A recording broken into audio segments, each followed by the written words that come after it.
만일 너희 믿음의 재물과 섬김 위에 내가 나를 전제로 드릴지라도 나는 기뻐하고 너희 무리와 함께 기뻐하리니 이와 같이 너희도 기뻐하고 나와 함께 기뻐하라. 아멘. 사랑하는 성도 여러분, 오늘 말씀 앞에 어떠한 말씀이 나오는지 아세요? 여러분? 오늘 앞에 나오는 말씀은 여러분들이 오전 예배 때 교동문으로 읽었던 본문 빌립보서 교동문 82번 너희 안에 이 마음을 품으라 곧 그리스도 예수의 마음이니 그는 근본 하나님의 본체시나 하나님과 동등됨을 취할 것으로 여기지 아니하시고 오히려 자기를 비워 종의 형체를 가지사 사람들과 같이 되셨고 사람의 모양으로 나타나사 자기를 낮추시고 죽기까지 복종하셨으니 곧 십자가에 죽으심이라 라는 말씀입니다. 그 뒤에 말씀도 또 있지만 왜 이 말씀 다음에 2장 12절에서 18절 말씀이 나올까요? 여러분 한번 생각해 보셔야 됩니다.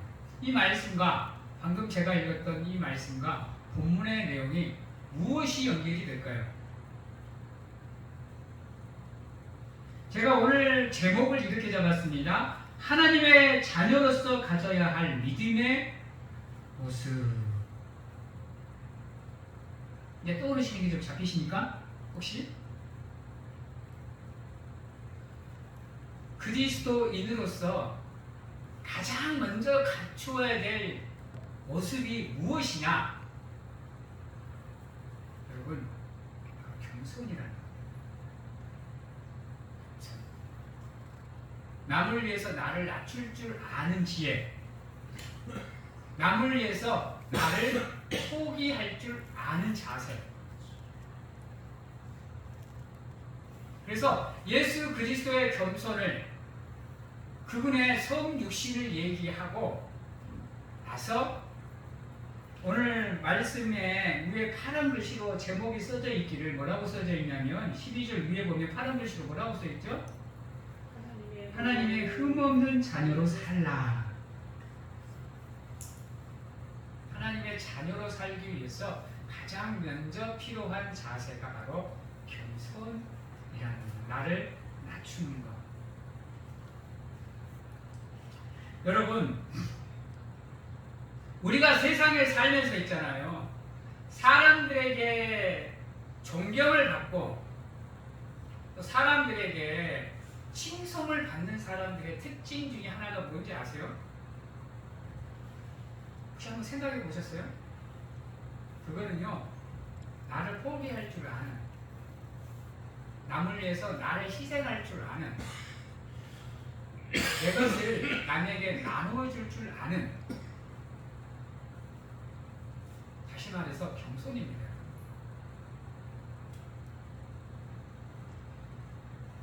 대부분 사람들이 존경을 받는다라고 생각하면 무엇인가가 많아야 존경을 받는다라고 생각을 해요. 무엇인가 내 삶이 가득 채워져야 사람들이 나를 보면서 우러러보고 나를 존경해주고 나를 축쳐 세워준다라고 생각을 해요. 근데요, 가만히 세상을 한번 보세요. 권력의 정점에 서 있는 대통령 존경 받습니까? 요거 안 먹으면 다행이죠?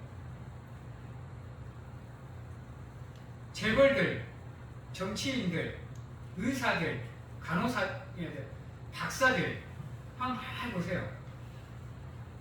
그들이 존경을 받는 이유는 뭐냐? 다른 데 있지 않아요. 자기가 가지고 있는 것으로 남을 도와줄 때, 자기가 가지고 있는 것으로 남을 섬길 때, 자기가 가지고 있는 것을 포기하고 남을 지켜 세울 때 존경을 받는 거예요. 우리 기독교인들이 세상에 나가서 그런 칭송을 받지 못하는 이유, 그런 존경을 받지 못하는 이유는 뭐냐? 그 믿음으로 모든 것을 다 포장해버리기 때문입니다. 그 믿음이면 남을 무시해도 된다라고 생각하기 때문입니다. 내 믿음이면 내가 최고라고 생각하기 때문입니다. 근데 성경을 한번 가만히 보세요.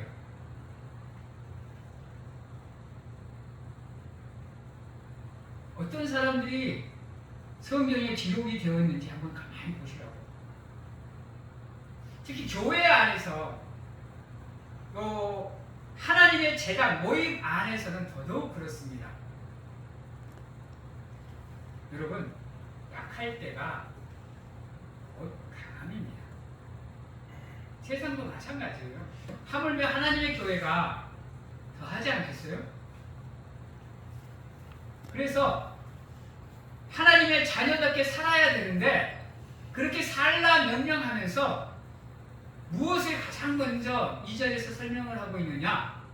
어떻게 하나님의 자녀로, 어떠한 모습을 가지고 하나님의 자녀로 살 것인지를 먼저 얘기합니다. 그 번으로, 그 본보기로 예수 그리스도를 얘기하고 있어요. 제가 읽어준 부분은 예수 그리스도에 비합니다. 자기를 낮추는 장면이에요. 근데요, 그 다음 나오는 말씀이 무엇이냐? 그럼 이렇게 얘기하고 있습니다.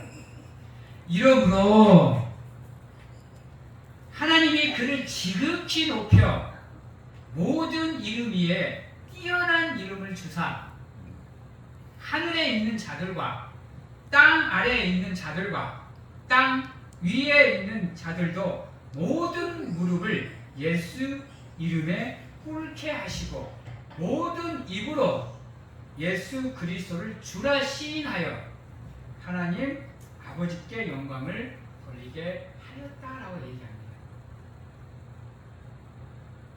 다시 말해서 하나님 앞에서 겸손한 자가 높임을 받는다는 얘기입니다. 그 본보기를 예수 그리스도로 말하고 있는 거예요. 여러분, 어떠한 자리에서든지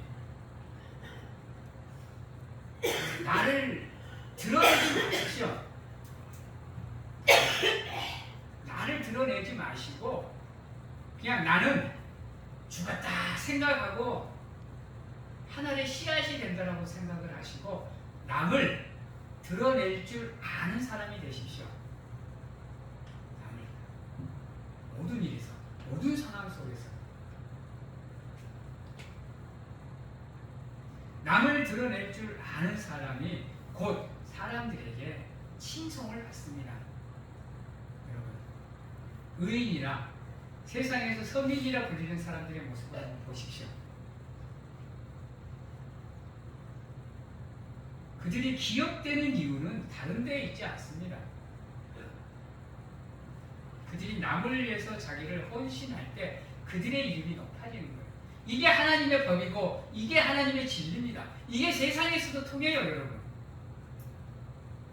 우리는 세상에는 막 권력이 있고 명예가 있고 막 재물이 풍성하고 이래야 칭송받는 줄 아는데요. 안 그래요.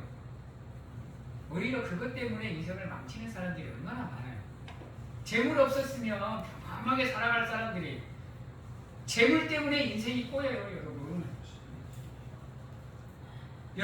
여러분에게 막 삼성 회장 이재용 회장이 갖고 있는 한 45조 정도 재산이 생기면 좋을 것 같죠?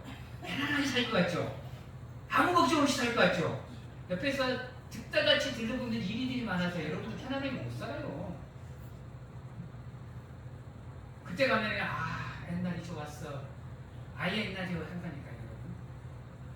평범하게 사는 게 있잖아요. 얼마나 큰 복인 줄 아세요? 이게 저도 한때 한 번씩은 이런 생각해요. 야, 나한테 더도 말고 딱 우리 국민들에게 한 달에 1억씩 줄 수 있는, 하다 못해서 한 몇 경 정도만 있으면 우리나라 진짜 부국강경 하나 시킬 수 있겠다, 이런 생각 하거든요. 여러분, 근데 그게 부국강경을 만들 것 같죠?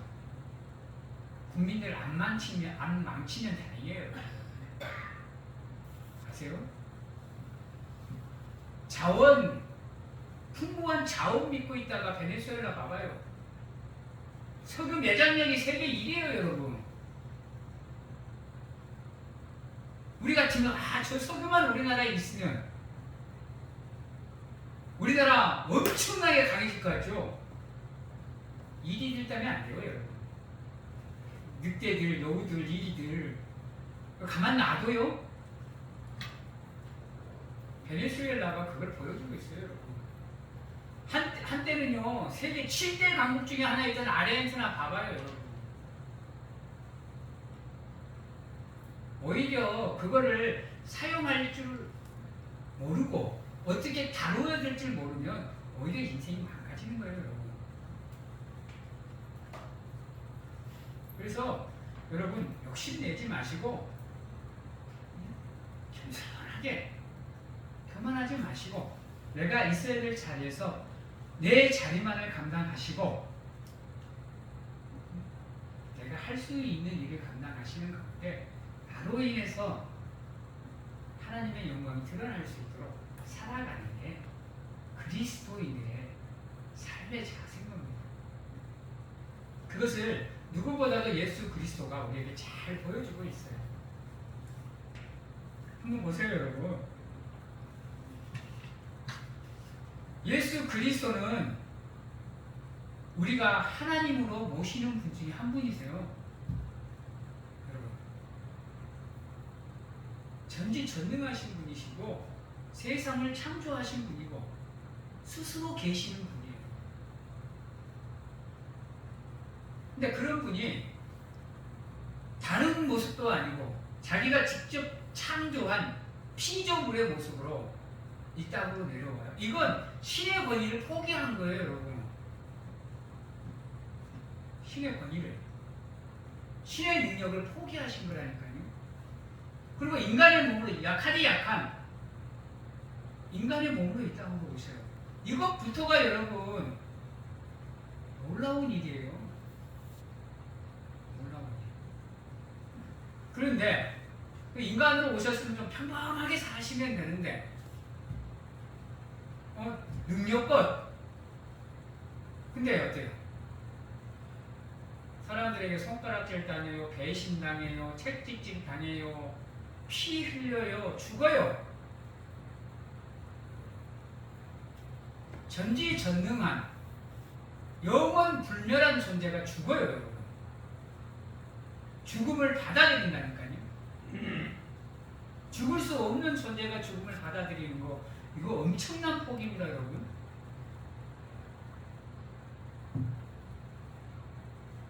인간은 누구나가 죽음을 싫어해요, 여러분. 여러분들 죽지 않고 사는 게 꿈인 게 인간이에요. 오직 예수는 진시황자가 불사의 약을 찾으러 다닌다고 그 짓거리를 해요. 죽을 수 없는 존재가 죽음을 받아들이는 거. 창조주가 피조물의 영역으로 들어오는 거. 이건 여러분 있을 수가 없는 일이에요. 그런데도 그것을 담담하게 받아들이시잖아요. 누구 때문에? 누구 때문에 예수 그리스도가 그 모습을 받아들여요? 내 옆에 있는 사람이 아니고요. 우리 엄마가 아니고, 내 아들이 아니고, 내 마누라가 아니고, 내 벽과 서방이 아니고, 바로 여러분들 때문입니다. 여러분들 각자 한 사람 한 사람을 위해서 그 모습을 받아들이고 계시잖아요. 그것을 감당하시잖아요. 물과 피를 다 쏟을 정도의 고통 속에서도 하나님께 기도하시면서 저들을 용서해 달라고 그러잖아요.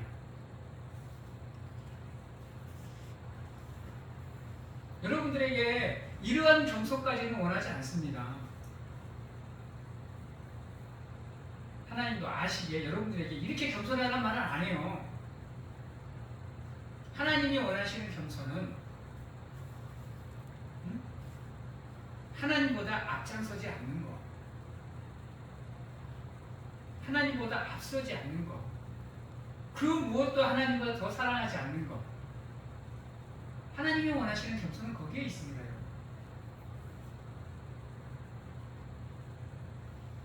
여러분들을 포기하라. 여러분들의 삶을 포기해라. 너희 자녀를 포기해라. 네 재산을 포기해라. 네 직업을 포기해라 하지 않습니까? 단지 여러분들의 삶을 통해서 하나님보다 앞서지 말라. 하나님보다 그 어떤 것도 더 사랑하지 말라. 하나님 앞에 겸손히 너희들의 믿음을 지켜라.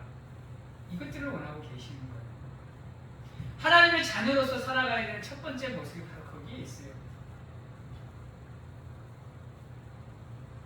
겸손한 모습. 겸손하시되 예수 그리스도를 닮아가는 모습으로 겸손하십시오. 제가 이렇게 학생들에게 한 번씩 너희들이 가장 존경하는 사람이 누구니? 라고 물어보면 수많은 사람들이 나옵니다. 우리 아들은 어렸을 때 말하고 그랬어요. 정말로 듣기 좋은 소리. 지금은 안 그래도 마음이 많이 편했어. 서운해. 아무튼 그래요. 그런데 뭐 이순신 장군, 세종대왕, 링컨 대통령, 처칠 많이 나오거든요. 근데요, 우리 하나님을 믿는 백성들이 가장 본받고 싶은 사람은 우리가 아닌 누구여야 되는 거예요? 예수 그리스도여야 되는 거예요. 그래서 여러분들의 삶을 통해서 예수 그리스도의 모습을 닮아가기 위해서 노력하는 게 바로 믿음을 갖고 있는 사람들의 모습이에요.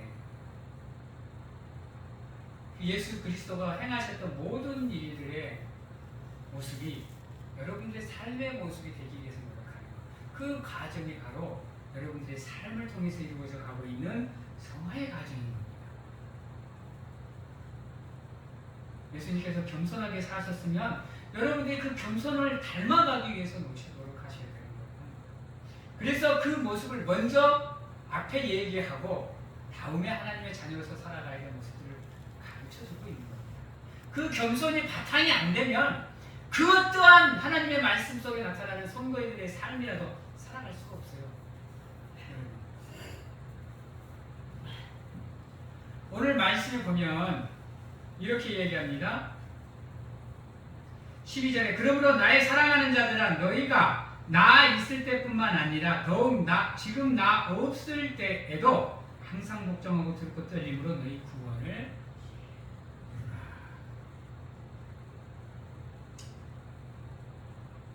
사람이 있으나 없으나 심지어 예수님이 안 보시는 것 같아도 여러분들의 삶을 점검하셔야 돼요.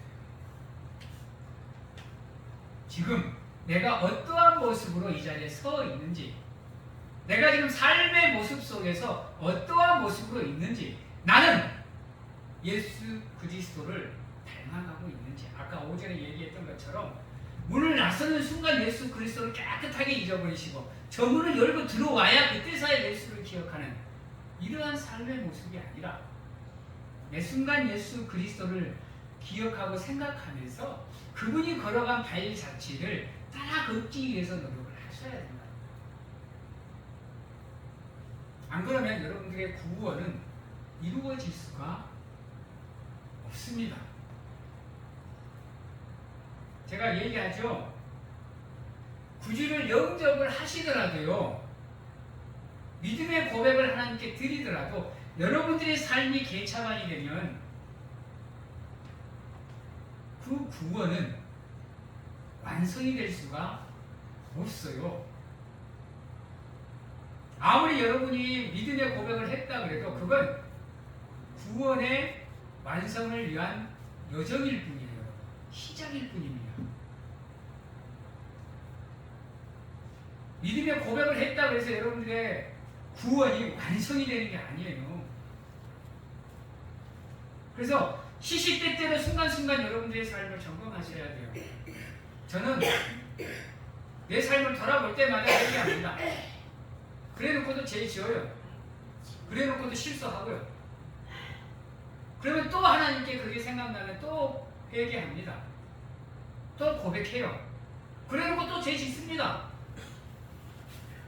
그래놓고 또 회개합니다. 이게 우리 인생의 사이클일지라도, 이게 우리 인생의 모습일지라도 끊임없이 예수 그리스도를 닮아가기 위해서 노력을 하셔야 돼요. 비록 우리의 삶이 버티기 힘들어지고 살아가기 어려워지더라도 정말로 한 발자국 한 발자국 내딛는 게 고통의 고통일지라도 여러분들은 예수 그리스도를 기억하고 그분을 닮아가기 위해서 노력을 하셔야 돼요. 그 가운데 하나님의 은혜를 구하셔야 됩니다.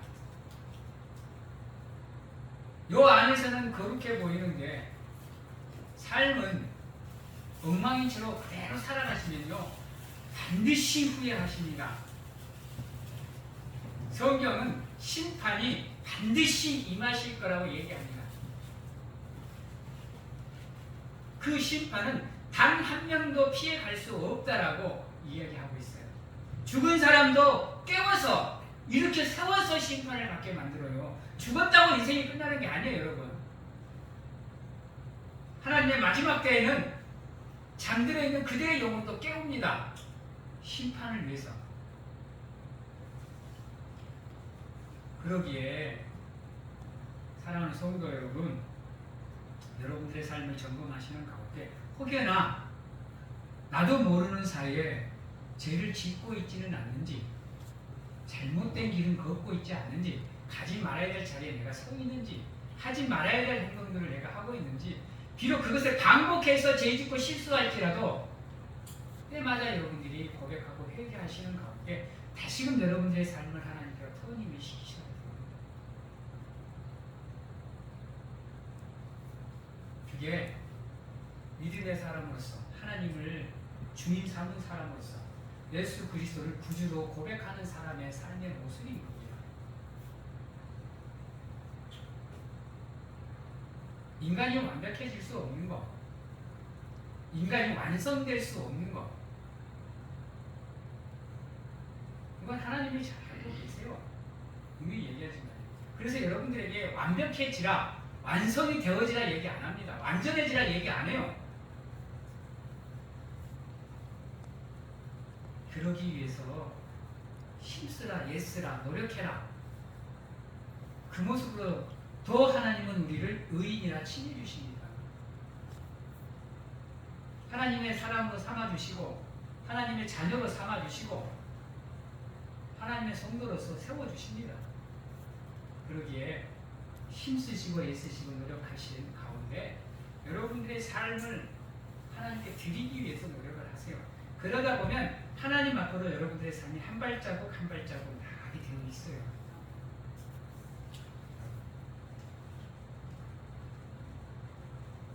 왜 그래야 되느냐?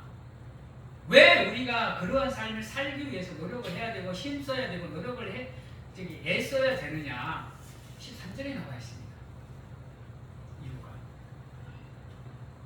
너희 안에서 행하시는 이가 하나님이시니 자기의 기쁘신 뜻을 위하여 너희에게 소원을 두고 행하기 때문이다 라고 얘기를 하는 거예요.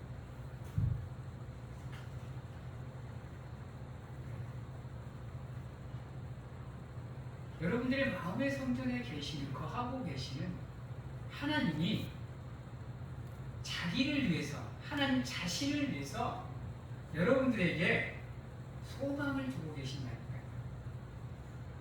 소망을. 무슨 소망이냐?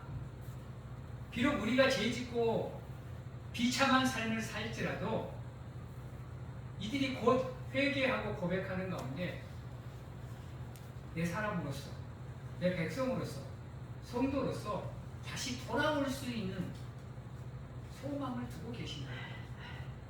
포기해버린 게 아니라, 여러분들을 내쳐버린 게 아니라, 여러분들이 개차반 같은 삶을 살아도 눈 감고 계시는 게 아니라, 그런 여러분들일지라도 고백하고 회개하는 가운데 다시 하나님께로 돌아오기를 소망을 두고 계신다고요. 어떠한 순간에도 하나님은 여러분들을 포기하지 않습니다. 비록 하나님이 여러분들을 내칠지라도 여러분이 회개하고 돌아오면 그 순간 여러분들의 모든 죄를 깨끗하게 도말시키시고 기억하지 않으시고 다시 여러분들을 하나님의 백성으로 삼으십니다. 이게 우리를 향한 하나님의 기쁘신 뜻입니다. 그러기에 포기하지 마시고 끝까지 하나님께 매달리고 고백하고 회개하시는 가운데 다시금 하나님 앞으로 여러분들의 삶을 돌이키십시오. 왜? 하나님이 여러분들을 포기하지 않는데, 하나님이 여러분들을 내버려 두지 않는데 누가 여러분들을 포기하고 누가 여러분들을 내버려 둡니까? 하나님이 여러분들과 함께하고 계시는 거예요. 하나님이 여러분들을 끌어안고 계시는데 거기에 소망을 두시고 끝까지 하나님을 향해서 나아가십시오. 실수할 수 있는 거 하나님이 먼저 알고 계십니다. 여러분이 죄 지을 수 있는 거 하나님이 알고 계세요. 그럼에도 하나님은 여러분들을 기다리고 계십니다. 그 한 걸음 한 걸음이 힘겹고 어려울지라도 한 발자국 한 발자국 떼시는 가운데 하나님 앞으로 나가실 수 있어 그 하나님의 사랑과 은혜를 마음껏 누릴 수 있는 우리 사랑하는 성도님들이 되시기를 바랍니다.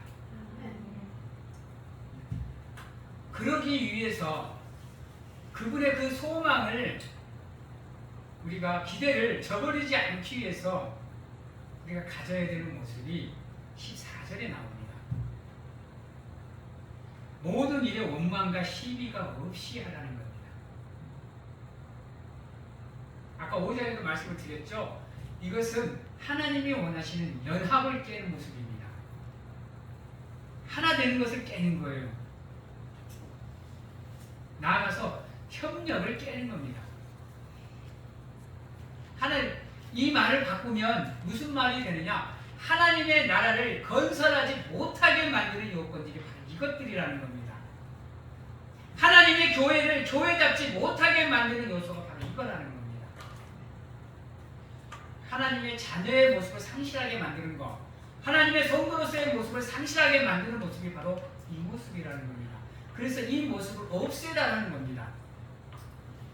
그래야 그 마음이 하나님이 거하는 성품이 된다는 겁니다.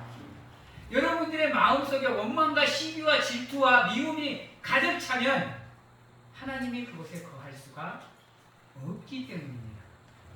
그래서 이 모든 것을 제하라는 얘기입니다. 그러시기에 혹여나 누구를 향한 미움이 있거나 시기가 있거나 질투가 있거나 원망이 있으면 그 마음으로 하나님이 임하기가 어렵습니다. 하나님을 나와 함께 동행하게 만드는 방법은 첫 번째가 5절의 말씀을 드렸던 예배이고요. 두 번째가 바로 여러분들의 마음의 성전을 정결하게 만드는 겁니다.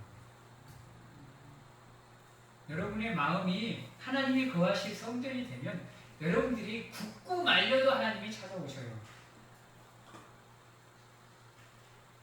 다시 한번 말씀드리지만 여러분들 마음속 깊숙한 곳에 있는 감추어져 있는 누군가를 향한 그 원망과 시비와 미움과 질투를 예수 그리스도의 십자가의 공로로 깨끗하게 도말하시는 가운데 하나님이 여러분들의 삶의 안에 거할 수 있도록 그런 성전을 만들어 가시기 위해서 노력하시는 우리 사랑하는 성도님들이 되시기를 바랍니다. 왜 우리가 그렇게 해야 되느냐? 왜 원망과 시비가 없이 우리가 살아야 되고 왜 하나님을 우리가 늘 함께 모시고 살아가야 되고 또 그 하나님의 기쁘신 뜻을 이루기 위해서 살아가야 되느냐? 15절과 16절에 있습니다. 이는 너희가 흠이 없고 순전하여 어그러지고 거스르는 세대 가운데에서 하나님의 흠 없는 자녀로 세상에서 그들 가운데 빛들로 나타내게 하며 생명의 말씀을 밝혀 나의 다름질이 헛되지 아니하고 수고가 헛되지 아니하므로 그리스도의 날에 내가 자랑할 것이 있게 하려고 그렇다라는 겁니다. 즉 여러분들이 그러한 모습들을 가지고 있지 않으면 반드시 심판대에서 그리스도 날 심판대에서 여러분들이 악하고 게으른 종아라고 하나님께 정죄를 당할 수가 있게 된다는 거예요. 그렇지 않으려고 하면 여러분들이 그리스도의 겸손한 모습을 닮아가시고 그 모습을 통해서 여러분들에게 소망을 두고 살아가시냐 존재하신 그 하나님의 뜻을 저버리지 않는 삶을 사시기 위해서 노력을 하셔야 됩니다. 심판 때에 우리가 자랑할 것을 만들어 주시기 위해서 그러시는 겁니다. 여러분들에게 광야의 삶, 어둠의 터널을 지나게 만드는 이유가 거기에 있습니다. 마지막 날 심판 때에서 하나님 앞에서 나 이렇게 살아노라고, 나 하나님을 위해서 살아노라고, 나 하나님의 사람으로서 부끄럽지 않게 살아노라고 자랑할 것이 있게 만들어 주시기 위해서 하나님이 우리 안에 소망을 두고 계시는 겁니다. 여러분들 눈을 감고 한번 생각을 해보십시오. 지금 나의 모습 이대로 하나님의 심판대 앞에 섰을 때 과연 나는 하나님께 착하고 선한 종아, 네가 내 말에 순종함으로 나와 함께 있으니 나와 함께 내 잔치에 가자라는 칭찬을 받을 것인지, 아니면 게으르고 악한 종아, 네가 내 뜻을 저버렸으니 너는 저 바깥 어두운 곳에 내쫓겨 슬피 이갈미 있으리라는 정죄를 당할 것인지 한 번쯤은 생각을 해보셔야 됩니다. 그러는 가운데 여러분들의 삶을 조금씩 변화시켜 가셔야 되는 거예요. 안 그러면 언제 올 줄 알아요? 알고나 있으면 다행이지. 한치 앞도 내다볼 수 없는 우리의 삶이기에 미리 준비 안 하면 여러분들 심판 때 어떠한 판결을, 어떠한 정죄를 받을지 아무도 모른다는 거예요. 그러게 하나님의 흠없는 자녀로서, 하나님의 자녀로서, 그리스도인으로서 부끄럽지 않는 삶을 사시기 위해서 노력을 하셔야 돼요.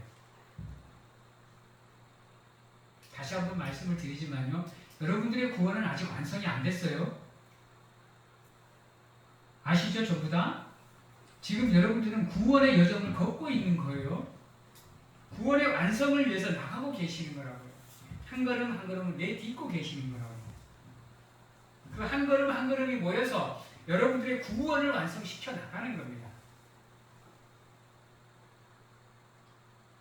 그 과정을 여러분들이 잘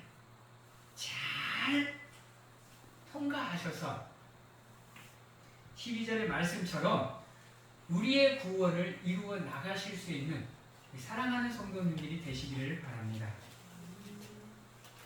여러분, 또한 하나님의 뜻이 어디에 있느냐? 우리가 기뻐하는 겁니다, 여러분. 그 가정 속에서도, 여러분, 그 힘들고 어려운 가정 속에서도 하나님이 나와 함께함을 믿고 그것을 바라보는 가운데 항상 기뻐하고 감사할 수 있는 삶을 사는 것을 하나님이 우리에게 원하고 계셔요. 17절입니다. 만일 너희 믿음의 재물과 섬김 위에 내가 나를 전제로 드릴지라도, 너희의 그 믿음과 재물 위에 나를 희생의 재물로 드릴지라도 나는 기뻐하고 너희 무리와 함께 기뻐하리니 이와 같이 너희도 기뻐하고 나와 함께 기뻐하라. 이게 우리를 향한 하나님의 뜻입니다. 항상 기뻐하라. 쉬지 말고 기도하라. 범사에 감사하라. 이는 너희를 향한 하나님의 뜻입니다. 우리가 이런 삶을 살 수 있는 방법이 뭐냐? 바로 하나님이 나와 함께함을 알고 깨닫고 믿는 겁니다. 지금도 하나님이 나와 함께 걷고 계시는구나. 내가 힘들고 어려울 때면, 내가 무너져 버리고 쓰러져 버릴 것 같으면, 아, 하나님이 나를 업고 가는구나. 나를 안아주시는구나. 나를 품어주시는구나. 내가 힘들고 상처받으면 나를 싸매주시고 위로해주시고 어루만져주시는 분이 나와 함께하고 계시는구나. 내 삶이 주저앉아 버릴 것 같으면 내가 기댈 수 있는 지팡이, 내가 기댈 수 있는 기둥이 되어주시는 분이 나와 함께하고 계시는구나. 이것을 알고 깨달을 때만이 우리가 기쁨으로 나갈 수가 있는 겁니다. 즐거이 헌신할 수 있는 거예요. 하나님의 예배의 자리를 우리가 사모할 수 있는 겁니다. 그분의 이름을 부를 수 있는 거예요. 사랑하는 성도 여러분, 이미 여러분들은 하나님께서 내 사랑하는 아들아라고 품으셨습니다. 안으셨어요. 그래서 여러분들이 쓰러질까봐 노심초사하면서 말할 수 없는 탄식으로 여러분들을 위해서 기도하고 계시고,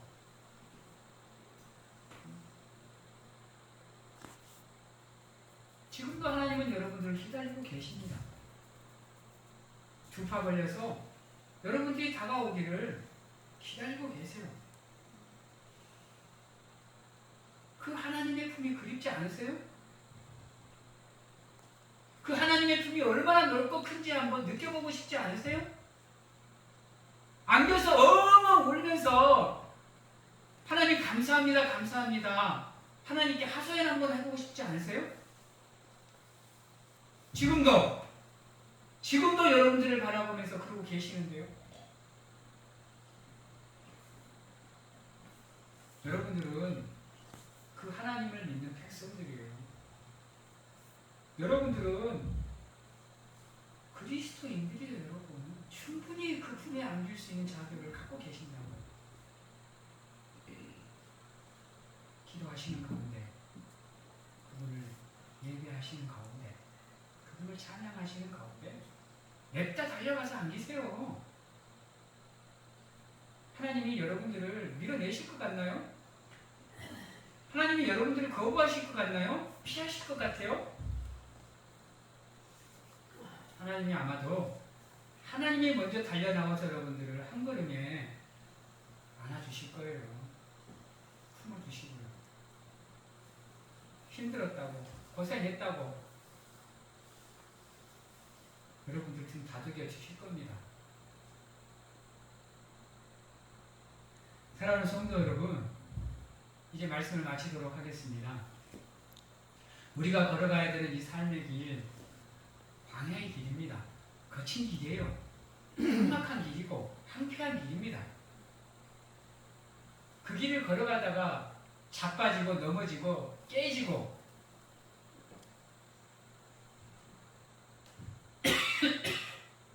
그럴 수밖에 없는 험난한 여정이에요, 여러분. 근데 우리가 그런 삶을 살아가면서, 인생을 살아가면서도 기뻐할 수 있는 이유가 뭐냐? 그분이 우리와 함께 계시니까. 하나님이 우리와 함께 계시니까요. 그분이 우리의 삶을 인도해 주시고, 지금도 앞에서 우리가 달려오기를, 걸어오기를, 다가오기를 두 팔 벌려 기다리고 계시니까요. 내가 가면 더럽다고, 추악하다고 우리를 내치는 것이 아니라 따뜻하게 안아줘서 다독여주고 품어주실 분이 우리 앞에 계시니까요. 여러분은요, 하나님에게 세상과도 바꿀 수 없는 소중한 존재입니다. 천만 건, 억만 건을 줘도 하나님은 여러분들을 안 바꿔요. 그 한 사람을 위해서 예수 그리스도는 자기의 생명을 내어버리셨습니다. 죽음도 마다하지 않았어요. 그렇게 소중히 여기는 여러분들입니다. 그렇게 사랑하는 여러분들이에요. 근데 여러분들이 하나님께 다가오면 하나님이 여러분들을 내칠까요? 여러분들을 얼마나 사랑하시는데요. 그런 하나님이 여러분들과 함께하고 계심을 믿으시고, 여러분들 삶의 모든 영역에서 하나님이 거하실 수 있도록 하나님이 함께 하실 수 있도록 여러분들의 삶을 준비해 가십시오. 반드시 하나님께서 여러분들과 함께함을 여러분들이 느끼고 깨닫고 알 수 있도록 도와주실 겁니다. 흔들리지 않는 믿음, 강하고 담대한 믿음으로 하나님께 나아가는 우리 사랑하는 성도님들이 다 되시기를 주님의 이름으로 축원합니다. 기도하겠습니다. 사랑의 하나님 감사합니다. 항상 하나님이 우리와 함께함을 믿고 하나님께 나아가는 우리가 될 수 있도록 하나님 도와주시옵소서. 그리하여서 어떠한 상황 속에서도 흔들리지 않고 강하고 담대한 믿음으로 좌로나 우로나 흔들리지 않고 하나님께로 나아갈 수 있는 우리가 될 수 있도록 하나님 축복하시고, 아무리 힘들고 어려워도 하나님을 더 간절하게 찾는 우리가 될 수 있도록 하나님 도와주시옵소서.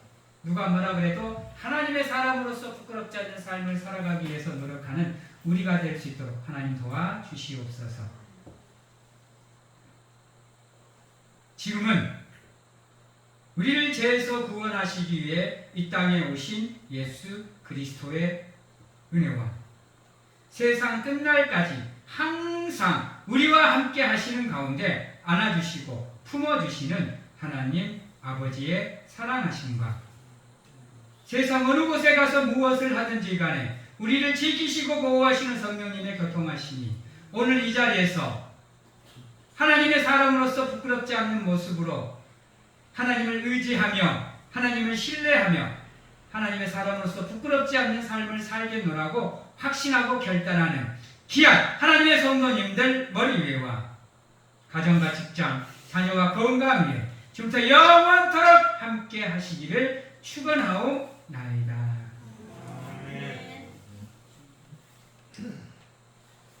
아멘. 우리 성도